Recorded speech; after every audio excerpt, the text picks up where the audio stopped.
In this challenge, we want to delve into the intricacies of the LU decomposition, particularly its recursive implementation, and explore a multi-level generalization of this approach in Julia. We can begin by generating random matrices with dimensions n times m. Populate these matrices meticulously with entries derived from a standard Gaussian distribution. This foundational step establishes a controlled and randomized basis for subsequent analyses, ensuring that the data under investigation is representative of a broad spectrum of possibilities. By employing matrices initialized with values from a standard Gaussian distribution, statistical robustness and diversity are introduced into the dataset, forming a solid foundation for the ensuing research and analysis processes. There are multiple LU decomposition methods that we used in Julia. 1. Standard LU decomposition. The classic method involving the Gaussian elimination approach. It is based on a theorem in linear algebra, which states any non-singular square matrix, A, can be written as the product of two triangular matrices, L and U, of the same order such that matrix L is a lower triangular matrix and U is an upper triangular matrix.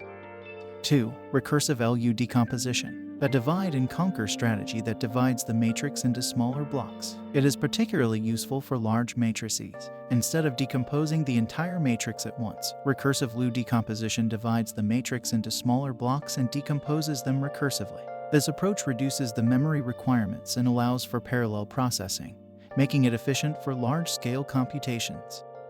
3. Multilevel decomposition. An extension of the recursive LU decomposition, aiming to decompose the matrix into multiple L and U components. It is useful when dealing with very large matrices, where traditional LU decomposition techniques might be computationally expensive or memory-intensive.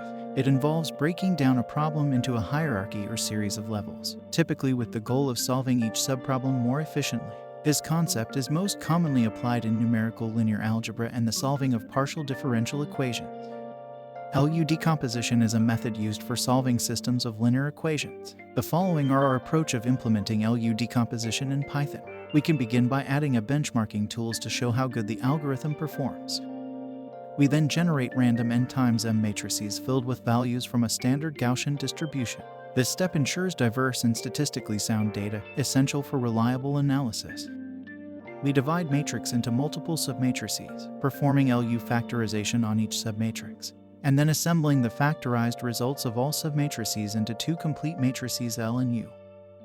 After we are done with the matrix, we show how well each method of LU decomposition performs using benchmark tools using the code shown in the report. Combining all the methods we discussed before, we implement LU decomposition algorithms, particularly the recursive version as shown above. We now want to show the performance of these algorithms using Julia's analytical tools. To begin, we want to show how long the algorithm took to solve the matrix and how many bytes it took for each method of LU decomposition. As the program finished running, we get the valuable data above. Using appropriate Julia packages and tools, we manage to evaluate and compare the performance metrics of the LU decomposition algorithms, including computational time, memory usage, and accuracy. As stated above, each of the methods has unique properties and its own potential advantages. Based on the result above, using the matrix generated, the multilevel decomposition has the best computational time, memory usage, specifically the two-level decomposition method. This actively demonstrates that since the generated matrix is quite large, breaking down a problem into a hierarchy or series of levels with the goal of solving each subproblem is more efficient.